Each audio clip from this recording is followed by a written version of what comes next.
내 형제들아 너희가 여러 가지 시험을 당하거든 온전히 기쁘게 여기라. 12절입니다.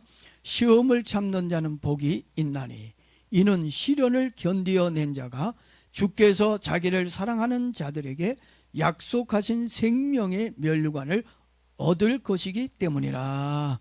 아멘. 제가 여러분에게 시련을 축복의 기회로 만들라, 이런 제목으로 말씀을 드리려고 그래요. 제목이 뭐라고요? 시련을 축복의 기회로 만들자는 것입니다. 아까 우리가 준비 찬송도 하고 우리가 이제 열심히 뜨겁게 몇십 분 동안 찬양을 불렀습니다만, 그 중에 우리가 부른, 여러분이 아마 잘 못 불렀던 노래가 있었을 겁니다. 80년대에 가장 많이 부르고 은혜를 받았던 노래입니다.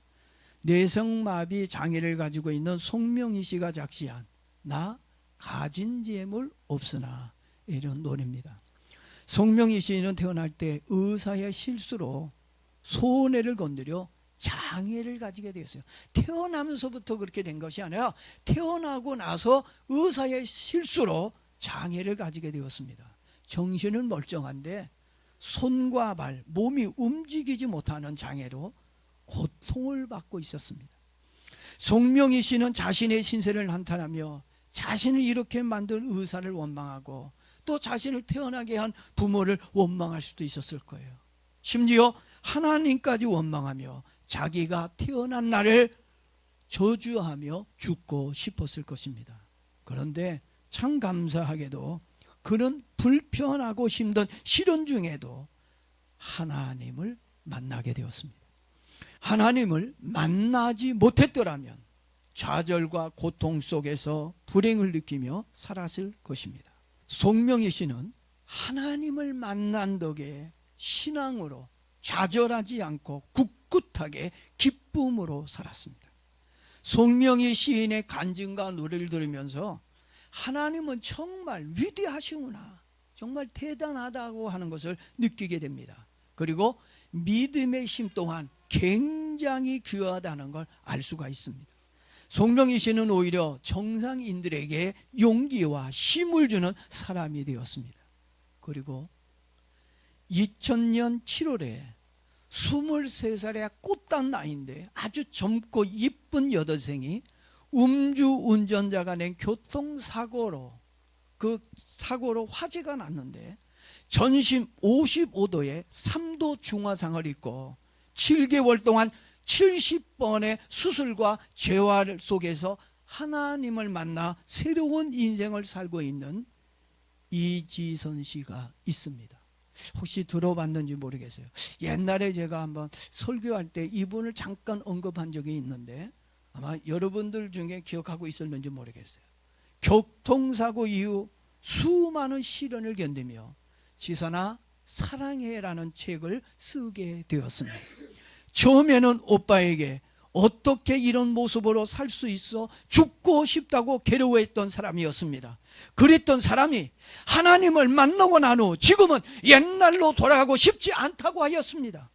사고가 나기 전 이지선 씨의 예쁜 미모로 많은 남성들과 사람들에게 인기가 있었던 여자였습니다. 그런데 흉악한 얼굴과 불편한 몸을 가지고 살고 있지만 지금이 더 행복하다고 이야기하고 있습니다. 저는 시련과 절망 중에 하나님을 만난 사람들을 보면서 하나님 믿기를 정말 잘했다는 생각을 가졌습니다. 제가 이런 말 했다고 저 목사님이 하나님을 만난 적이 없나 보구나 이렇게 생각하면 안 됩니다. 저는 81년도에 추수감사절날 만두 먹으러 갔다가 하나님을 만난 사람입니다. 하나님을 만난 뒤 세상의 모든 것들을 다 뒤로하고 하나님을 위해 살게 되었습니다. 저도 하나님을 만난 사람입니다. 여러분들도 살아계신 하나님을 꼭 만나는 은혜가 있길 주의 이름으로 축복합니다. 하나님을 만난 송명희 시인이나 이지선 씨를 보면서 하나님을 정말 위대하고 대단하신 분이라는 걸 또다시 느끼게 됩니다. 그들이 처한 상황들을 보게 되면 일반 사람들이 보기에는 가히 절망적이라고 말할 수밖에 없을 것입니다. 그런데도 그들은 결코 절망하지 않고 매 순간마다 최선을 다해 아름다운 삶을 살아가고 있는 것을 봅니다. 우리가 인생을 살면서 원하지 않는 사고와 문제로 절망의 순간들을 만나게 될 때가 있습니다. 그럴 때 여러분들은 나에게 찾아온 시련과 슬픔의 시간들을 어떻게 극복하고 있습니까? 사실 내 앞에 절망스러운 일들이 진짜로 생긴다면 정말 막막할 것입니다. 그럴 때 이렇게 해보면 어떨까요? 나에게 찾아온 시련을 배움과 성장의 기회로 삼아보자는 것입니다. 뭘로 삼아보자고요? 배움과 성장의 기회로 삼아보자. 시련이 물론 슬프고 나쁜 것도 많이 있지만 결코 지나고 보면 그 시련이 나에게 정말 나쁜 것만 아니었다는 걸 알게 되질 겁니다. 다윗은 자신에게 시련이 오거나 고난이 왔을 때 그것을 통해 배움의 기회로 삼았다라고 얘기합니다. 시편 119편 71절에서 다윗은 이렇게 얘기를 합니다. 고난당한 것이 내게 유익이라. 이로 말미암아 내가 주의 율례들을 배우게 되었나이다. 고난을 통해서 뭘 배웠어요? 하나님을 배우게 되어진 거예요. 신앙을 배우게 되어진 겁니다. 그래서 그 고난이 나에게 뭐가 됐다는 거죠? 유익이 될 수 있었다는 얘기입니다. 고난과 시련을 통해 많이 배우고 성장하게 되어졌다고 다윗이 이렇게 얘기한 것처럼 여러분에게 온 이 시련도 여러분에게 유익이 될 줄로 믿습니다. 아이는 아픔을 통해 배우고 성장한다는 말이 있습니다. 또 아픔만큼 성숙해진다는 말도 있습니다. 조개는 아픔을 이기기 위해 뭘 만들어내요? 진주를 만들어냅니다. 고통은 슬프고 안 좋은 것이지만 잘 견디고 배운다면 영광은 영원할 줄로 믿습니다. 혹 고난 중에 계신 분이 있습니까? 하나님을 아는 것과 신앙을 배울 수 있는 좋은 기회가 되길 축복합니다. 뼈가 부러지면, 그리고 그 뼈가 부러져서 굳어지면 더 단단해지듯이 현재의 고난을 통해 더 강한 신앙과 하나님을 아는 지식으로 성장하게 되어질 것입니다. 창세기 12장에서 아브라함이 하나님의 부르심을 받아 축복의 땅 가나안으로 들어갑니다. 가나안 땅에 들어간 지 얼마 되지 않아 엄청난 흉년을 만나게 돼요. 흉년을 만나게 되어졌으니 여기서 살기가 어렵겠구나. 그래서 선택한 곳이 애굽이었어요. 그래서 애굽으로 이주합니다. 사실 아브라함은 살기가 힘들고 어렵더라도 하나님을 의지하고 하나님께서 지켜주실 것이라는 믿음으로 가나안을 떠나서는 안 돼요. 여러분 삶이 힘들고 어려운 일이 생겼을 때 여러분들이 어떤 분은 교회를 떠나요. 신앙을 떠나고 하나님을 떠나는 사람도 있습니다. 세상 붙잡고 세상 의지하는 사람이 있어요. 아브라함이 그랬다는 얘기예요. 가나안에서 좀 힘들어도 견디고 주여 하고 기도하면서 견디고 인내해야 되는데 어렵다고 인간의 생각을 앞세워서 하나님이 허락한 축복의 땅을 버리고 애굽의 땅, 저주의 땅 애굽으로 떠나게 되어졌습니다. 그런데 아브라함은 믿음이 약해 흉년을 이기지 못하고 인간의 생각을 앞세워 먹을 것이 넉넉한 애굽으로 피난을 떠났습니다. 아브라함이 애굽에 도착했지만 사실 새로운 고민이 생겼어요. 여러분들이 다른 지역으로 이전하게 되어지면 좋은 것만 있는 게 아니잖아요. 앞으로 무슨 일이 생길지, 그러니 큰 고민이 생겼습니다. 아내 사레가 너무 이뻐서 애굽의 남자들이 시기하여 자기를 죽이고 사라를 빼앗아 갈까 봐 고민이 생겼습니다. 그래서 애굽 사람들에게 아내 사레를 뭐라고 속이죠? 내 누이야. 뭐 틀린 말 아니에요. 사실이에요. 근데 내 누이였는데 지금은 나와 결혼해서 내 아내야. 이렇게 사람들에게 내 아내라고 이야기를 해줘야 되는데 자기 목숨 때문에 이게 얼마나 얄팍한 인간의 생각인지 몰라요. 이 생각 가지고 여러분 다 살고 있어요. 아닌 척하고 있지 말고 여러분들이 제2의 아브라함이라고 생각이 들어요. 그러면서 이제 사람들을 속였어요. 애굽 사람들은 사라가 아브라함의 아내가 아니라 누이라고만 생각을 했어요. 그러다가 소문이 들리는데 사라의 아내가 아브라함의 아내 사라가 누이가 너무 이쁘다는 이야기를 누가 또 들어요? 애굽의 왕도 들어요. 그리고 와서 실제로 보니까 야, 세상에 이렇게 이쁜 여자가 다 있나? 애굽의 여자들보다 더 이뻐. 그래서 애굽 왕 바로가 아브라함의 아내 사라를 궁으로 불러드립니다. 그때 하나님께서 그 광경을 보시고 곧바로 애굽 왕궁에 큰 재앙을 내립니다. 이게 은혜라고 저는 생각이 들어요. 우리가 실수하고 우리가 잘못된 선택을 해도 하나님은 절대적으로 우리를 평강으로 선하게 항상 인도해 주시는 분입니다. 큰 재앙을 내리자 애굽 왕이 크게 놀라서 사라가 아브라함의 아내인 것을 알고 사라를 아브라함에게 돌려주고, 야, 너 여기 있으면 안 돼. 너 여기 있다가 우리 애굽 정말 줄초성 날 수도 있겠다. 빨리 애굽을 떠나라. 그리고 아브라함을 애굽에서 나게끔 합니다. 아브라함은 흉년의 사건을 통해 거짓말을 하면 안 된다는 교훈과 하나님을 더 많이 신뢰해야 된다는 것을 배웠습니다. 그렇게 몇 년을 살다가 아브라함이 아비멜렉이 통치하는 그날 지역에서 살게 되었습니다. 그때 아비멜렉 왕이 사라를 보자, 어이구, 진짜 세상 말로 기똥차게 이쁘네. 이렇게 이쁜 여자를 한 번도 본 적이 없어.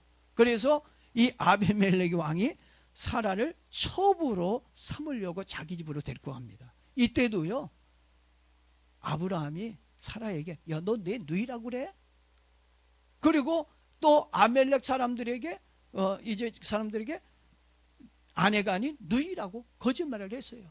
애굽에 내려가서 한번 크게 당했지 않습니까? 인간적인 생각으로 내려갔다가 거짓말하다가 큰 어려움을 당했는데 그때를 잊어버렸어요. 시간이 지났다고. 그리고 또 누이라고 속여가지고 이제 또 다시 아내 사라를 또 아멜렉에게 빼앗기게 되어졌어요. 이제 자기 집으로 들였습니다. 첩으로 삼기 위해서. 자, 이렇게 하나님은 아비멜렉을 통해서 사라를 빼앗길 수밖에 없었는데, 그때 하나님이 정말 저는 하나님의 은혜라고 생각해요. 애굽 왕에게 재앙을 내리신 하나님이 이제는 꿈속에 아비멜렉에게 나타나가지고, 야, 이 아비멜렉아, 저 여자가 누군지 알아? 내 종의 여자야, 아내야. 근데 네가 감히 건들려고 그래? 너 건드는 날, 손끝 하나만 건드리는 날 니네 집은 다 초상이야. 넌 죽어. 오, 하나님이 나타나서 꿈에 사라는 아브라함의 아내라는 얘기를 하면서 건들면 죽인다고 하나님이 무서운 음성으로 얘기를 하니까 너무 놀래가지고 아브라함을 불렀어요. 그리고 야, 너 왜 나한테 거짓말했어? 네 아내면서 왜 누이라고 그랬어? 너 때문에 내가 죽을 뻔하고 우리 지역에 줄초성 날 뻔했잖아. 그리고 보따리를 바리바리 싸줘가지고 자기 지역에서 그랄에서 떠나라고 내보냈습니다. 이 사건 이후부터 아브라함은 거짓말을 끊었습니다. 그리고 사라를 누이라고 말하지 않게 되었습니다. 그리고 하나님께 대한 믿음도 확실하게 가지게 되었습니다. 지금까지는 이렇게 흔들리고 약한 믿음을 가졌던 아브라함이었는데, 이 사건 이후로 하나님에 대한 신앙도 깊어지게 되어졌습니다. 잠언 15장 32절에 보니까 견책을 달게 받는 자는 지식을 얻느니라는 말씀처럼 여러분들도 시련을 통해 신앙을 배우고 하나님을 확실하게 아는 은혜가 있기를 바랍니다. 저는 여러분에게 찾아온 시련을 용서의 기회로 삼으라고 말씀을 드리고 싶어요. 뭘 삼자고요? 이제 용서해 주자는 얘기예요. 여러분이 시련이 왔을 때 그냥 옵니까? 물론 내 실수, 내 잘못으로 오는 경우도 있지만 타인에 의해서 오는 시련이 거의 많습니다. 송명희 시인은 의사의 실수로 뇌성마비가 되었고, 꿈 많은 대학생이었던 이지선 씨는 음주 운전자가 실려 교통사고가 나 얼굴과 몸의 화상으로 소중한 삶을 잃어버린 사람이었습니다. 그래도 그들은 미워하고 중후하며 살기보다는 용서해 주었고 성장의 기회로 삼았다는 것입니다. 그래서 그들이 불행해졌습니까? 용서했다고 불행해졌어요? 아닙니다. 오히려 용서해 줌으로 한층 더 자기를 성장시키는 기회로 삼았습니다. 미움에 갇혀 사는 사람은 미래가 없어요. 너무 여러분 미워하지 마세요. 용서하며 이해하면서 살기를 바랍니다. 왜냐하면 자꾸 미워하면 내 삶의 그 간격이 좁아져요. 미래가 없어요. 발전도 없습니다. 예수님도 십자가 위에서 자기를 못 박은 자들을 위해 용서의 기도를 드렸습니다. 누가복음 23장 3절 보니까 예수께서 이르시되 아버지 저들을 사하여 주옵소서. 자기들이 하는 것을 알지 못함이니이다. 그들의 죄를 용서해 달라고 기도를 드렸고 실제로 예수님은 용서해 주었습니다. 용서는 나의 삶을 망가뜨리는 것이 아니라 나의 미래를 밝게 해주고 더 아름답게 해준다는 거 아시기를 바랍니다. 애굽의 국무총리가 된 요셉도 자기를 노예로 팔아버린 형들을 원망하고 저주하며 살지 않았습니다. 네? 형들의 잘못과 허물을 용서해 주었고 흉년이 들어 먹을 것이 떨어졌을 때는 불쌍히 여겨 돌보아 주었습니다. 그 결과 어떻게 되었습니까? 육적인 축복뿐만 아니라 영적인 축복까지 모두 받게 되었습니다. 이스라엘 12지파에 요셉 본인의 이름은 빠졌어요. 내 이름이 들어가면 좋은데 요셉의 이름은 12지파에서 빠졌습니다. 근데 빠졌지만 영광스럽게도 므낫세와 에브라임 두 아들의 이름이 야곱의 12지파에 기록이 되는 축복을 받았습니다. 무슨 축복이에요? 꽃배기의 축복 아닙니까? 갑절의 은혜를 받게 되었습니다. 여러분들도 시련을 용서의 기회로 삼는다면 갑절의 축복을 받게 될 줄로 믿습니다. 마지막으로 여러분의 삶에 이제 시련이 다가온다면 이 시련을 어떻게 삼아야 될 것이냐 굉장히 중요합니다. 저는 여러분에게 찾아온 시련을 기도의 기회로 삼으라고 말씀을 드리고 싶어요. 뭘로 삼으라고요? 기도의 기회로 삼아야 돼요. 시련을 주신 건 다른 거 아니에요. 기도하라고 주신 거예요. 너무 기도 안 하니까 하나님과의 관계가 소원해지니까 하나님이 우리와 만나서 좀 대하고 싶어서 하나님이 우리에게 시련을 주시는 겁니다. 성경을 읽다 보면 하나님께 축복받은 사람들이 나와요. 그들이 복을 받기 전 삶을 보게 되면 많은 시련들이 있었습니다. 실패로 좌절 속에 있었던 사람, 질병으로 고통을 받고 있었던 사람, 죽음의 위기에 처해 있었던 사람, 아주 정말 많은 시련들이 있었습니다. 모두 우여곡절들이 많이 있었습니다. 여러분도 축복의 사람이 되고 싶다면 시련을 두려워하면 안 돼요. 시련은 반드시 와요. 이 땅에 살면요 당연히 앞에 우리 손녀가 코감기에 걸려가지고 이제 한 몇 달 돼서 6, 7개월 됐는데 감기에 걸려가지고 병원에 갔더니 의사 그러더니 웃으면서 엄마 아빠는 걱정이 돼가지고 애 데리고 병원에 갔더니 의사가 애가 크면서 뭐 몇 번? 70번? 뭐 하여튼 몇십 번 감기에 들어갔다 나갔다 하는 거고 하니까 더 그거 가지고 염려할 필요가 없다라고 얘기해 주더라는 거예요.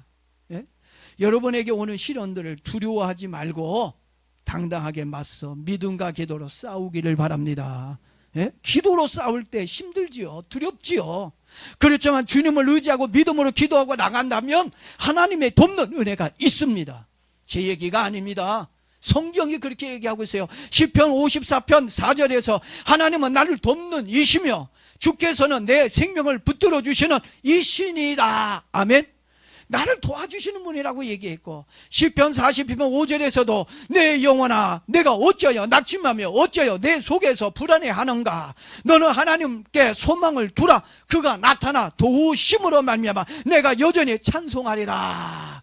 오늘도 여러분 찬송할 수 있는 건 여전히 주님의 도우심이 있기 때문인 줄로 믿습니다. 주님이 도우시니까 살 수 있는 거예요. 죽을 것 같지만 아직도 살아있다는 건 하나님의 은혜입니다. 왜? 주님이 나를 도와주시고 있기 때문에 그래요. 시편 56편 11절에서 또 얘기합니다. 내가 하나님을 의지하여 쓴저 두려워하지 아니하리니 사람이 내게 어찌하랴. 질병이 어찌하랴, 환경이 어찌하랴. 하나님이 나를 지키시고 도와주신다면 감히 나를 해할 수 없다. 이 믿음을 가지고 나가기를 바랍니다. 그리고 고린도후서 4장 8절에서 사도 바울도 얘기합니다. 사도 바울처럼 고생 많이 한 사람 또 있나요? 사도 바울처럼 연단받고 고생하고 엄청난 시련 속에 있었던 사람이 사도 바울입니다. 근데 이 사도 바울이 얘기합니다. 우리가 사방으로 우겨쌈을 당하여도 쌓이지 아니하며 답답한 일을 당하여도 낙심하지 아니하며 박해를 받아도 버림받지 아니하며 거꾸리 팀을 당하여도 망하지 아니하였다. 여러분 망할 사람들 봤는지 아멘도 안 하고 그냥 얼굴 표정도 그냥 박해받는 사람처럼 죽을 상을 하고 있고, 기독교인들은 시련이 왔는데도 쓰러지지 않아요. 왜 안 쓰러지는 겁니까? 또한 낙심하지 않는 이유가 무엇일까요? 그것은 하나님을 보았기 때문에 그래요. 시련 중에 누구를 볼 수 있어요? 하나님을 보면 절대로 쓰러지지 않아요. 물론 낙심, 천만 이런 것이 다가왔다가도 떠나게 되어 있습니다. 누가 보이면? 하나님이 보이면. 야곱을 보십시오. 형 에서가 죽이겠다고 하니까 얼마나 무서웠는지 막 그냥 맨발로 도망쳤잖아요. 형 에서를 피해서 이제 밧단 아람으로 도망가다가 광야에서 기도했어요. 하나님 살려주세요. 하나님 배고파요. 하나님 무서워요. 추워요. 이러고 기도하다가 떨다가 잠이 들었어요. 근데 그 꿈속에서 하나님을 보았습니다. 걱정하고 늘 불안하고 어떡하지 했던 사람에게 하나님이 보이니까 용기가 생긴 거예요. 희망이 생기게 되어진 겁니다. 꿈속에서 하나님의 말씀하신 대로, 하나님이 야곱에게 하신 말씀대로 광야에서 무사히 삼촌 집으로 가게 되어졌습니다. 그리고 삼촌 라반의 집에 도착해서 이제 라반의 집에 가축들을 키우는 목동으로 일을 했습니다. 일을 했는데 14년 동안 죽어라 일만 했어요. 근데 14년이 지났는데 그 수중에 돈 한 푼 없어요. 돈을 모으지를 못했습니다. 라반이 월급을 줘도 아주 쥐꼬리만큼 주고, 줘도 자꾸 어떻게 해요? 막 밀려서 줘요.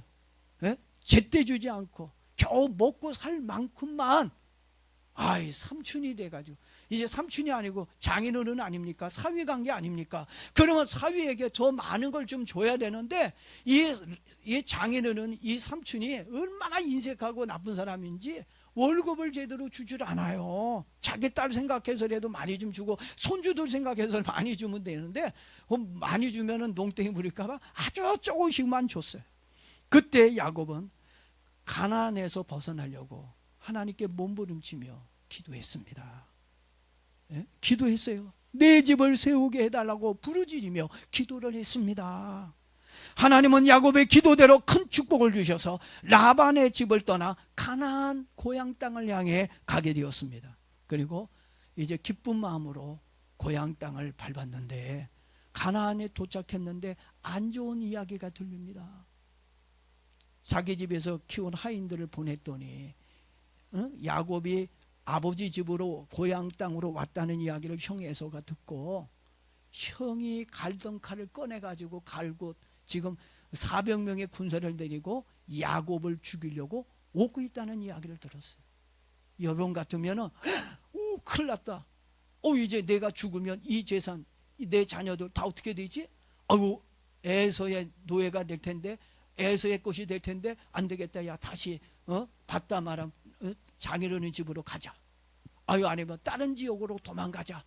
아마 이렇게 걸어만 나살려라 하고 도망가려고 했을 거예요. 도망을 선택했을 것입니다. 근데 야곱이 선택한 것은 도망이 아니었습니다. 여러분, 도망가는 게 능사가 아닙니다. 예? 야곱은 도망가는 걸 선택한 것이 아니라 기도하는 것을 선택했습니다. 야곱은 시련이 올 때마다 기도의 기회로 삼고 기도로 모든 어려움을 극복하는 믿음을 가지고 있었습니다. 우리들도 마찬가지예요. 시련이 오고 문제가 생길 때마다 기도로 삼는다면 반전의 역사가 일어날 겁니다. 하나님의 돕는 축복이 여러분에게도 일어나게 되어질 줄로 믿습니다. 도망가는 비겁한 자 되지 말자고요. 성경 히브리서에 그러지 않습니까? 우린 뒤로 물러가 멸망에 처할 자가 아니라 우리는 믿음으로 앞으로 가서 구원을 얻을 자다.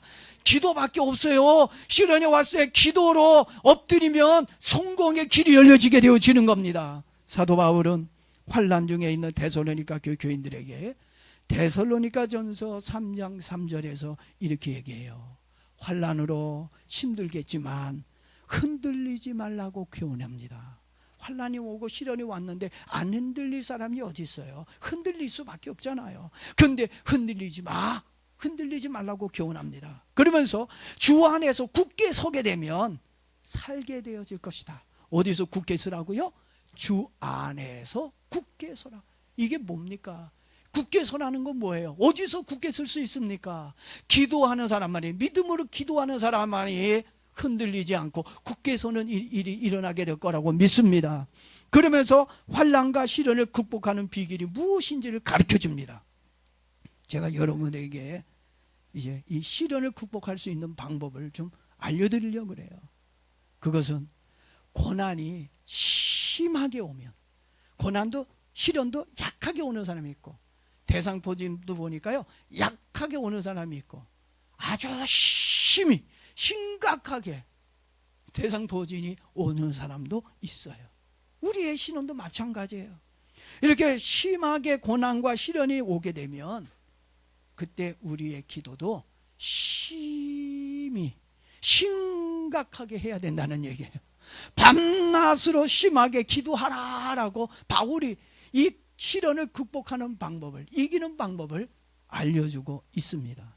여러분의 고난이 큽니까? 지금 시련이 크게 왔습니까? 그러면 여러분의 기도의 강도도 커지기를 바랍니다. 믿음의 강도가 더 세지기를 바랍니다. 그래야 이겨낼 수 있다고 얘기하고 있는 거예요. 그러니까 우리가 왜 이 시련 속에서 자빠지느냐, 왜 그냥 코를 흘리면서 울고 있느냐, 그만큼 믿음과 기도가 세지지 못하기 때문에 그래요. 이제 세게 나가시기를 바랍니다. 현재의 고난이 당장은 아프고 슬프고 괴롭지만 하나님을 알아가는 성장의 기회로 삼고 기도하며 견딘다면 좋은 결과를 얻게 될 줄로 믿습니다.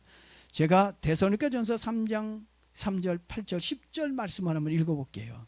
아무도 이 여러 환난 중에 흔들리지 않게 하려 함이라. 우리가 이것을 위하여 세움을 받은 줄 너희가 친히 알리라. 그러므로 너희가 주 안에 굳게 선즉 우리가 이제는 살리라. 주야로 심히 간구하면 너희 얼굴을 보고 너희의 믿음이 부족한 것을 보충하게 하려 함이라 라고 얘기합니다. 기도의 담대함을 가지기를 바랍니다. 하나님께 드리는 기도가 여러분을 축복으로 인도해 줄 것입니다. 누가복음 18장에서도 예수님이 기도할 때 뭐 하지 말라고 그러죠? 낙심하지 말라고 해요. 기도할 때 과연 될까? 내 병이 고쳐질까? 과연 내 문제가 해결될까? 아마 기도할 때 이런 생각, 고민들이 있을 겁니다. 근데 낙심하지 말라고 얘기하고 있어요. 밤낮 기도하는 하나님의 자녀의 원한을 풀어주지 않겠느냐. 여러분의 원한, 밤낮 정말 간절하게 드리는 기도에 하나님은 응답하겠다고 주님은 분명하게 약속해 주셨습니다. 지금 우리가 살고 있는 이 세상은요, 변화가 무성한 세상입니다. 주님이 오실 때까지 항상 문제와 시련이 우리를 힘들게 할 것입니다. 여러분에게 찾아온 시련 앞에 그 믿음이 약해지지 않기를 바랍니다. 여러분이 하나님을 찾고 하나님을 의지한다면 하나님은 절대로 여러분을 외면하지 않을 것입니다. 시련을 하나님이 주시는 축복의 기회로 삼는 저와 여러분 모두에게 주의 이름으로 축원합니다. 제가 성경 한 구절만 읽고 말씀을 마치도록 하겠습니다. 욥기 23장 10절입니다. 저는 이 말씀을 볼 때마다 얼마나 큰 위로가 되고 용기가 되고 힘이 되는지 몰라요. 곧 나에게도 이런 일이 일어나겠구나. 그러면서 이 말씀을 보게 됩니다. 제가 읽어봅니다. 나의 가는 길을 오직 그가 아시나니. 누가 알아요? 주님이 알아요. 하나님이 아시나니. 지금 내가 가고 있는 일이 이런 고난의 길이라 좀 단련되는 일이 있다 할지라도 그가 나를 단련하신 후에는 내가 정금같이 나오리라. 내가 정금같이 나오리라. 금 중에도 정금이 최고 좋은 거예요. 여러분, 재산 가치가요, 달러가 1위입니다. 최고입니다. 다른 것보다 재산의 가치가 가장 큰 게 금이에요. 뭘 주셔요? 뭐같이 나오게 하신다고요? 정금같이 최고의 사람으로 나오도록 하나님은 축복하신다고 말하고 있어요. 여러분, 지금 실혼으로 어려움을 겪고 있다면 성량의 기회로 또 무슨 기회로? 기도의 기회로, 용서의 기회로 삼는 저와 여러분 되길 주의 이름으로 축원합니다.